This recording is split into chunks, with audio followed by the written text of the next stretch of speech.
my last question is around the grouping games that are the least structured and the least restricted in terms of the number of rules that are given.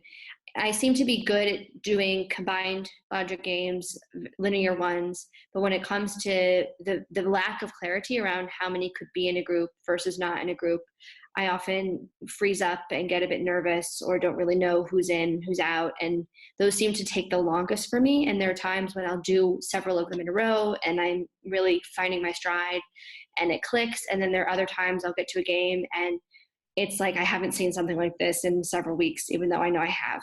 So other than, doing these every day or trying to get more practice, knowing that that's my weakness, are there other things I can consider that just wrap my head around the approach that would help me approach it in a more positive way and hopefully make progress, not having to come back to it later in the round? Sure. So my first answer is, in fact, practice. It is about exposure. It is about repetition. And so I do have to emphasize that will clear up a lot. If you do more and more games of those types, you will inevitably get better at them and better at seeing the patterns.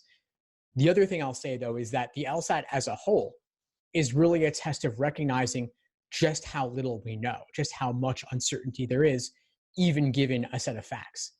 And so lower scorers tend to be overconfident in assuming too much.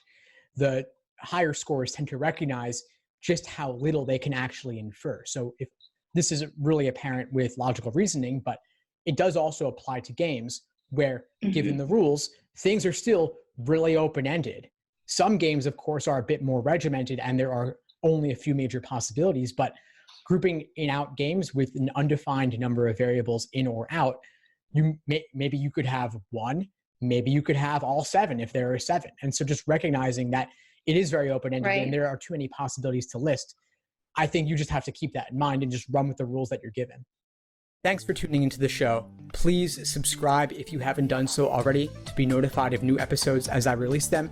And feel free to reach out if you need anything at all as you move forward with your prep. I'm happy to help however I can. In the meantime, I wish you all the best and take care.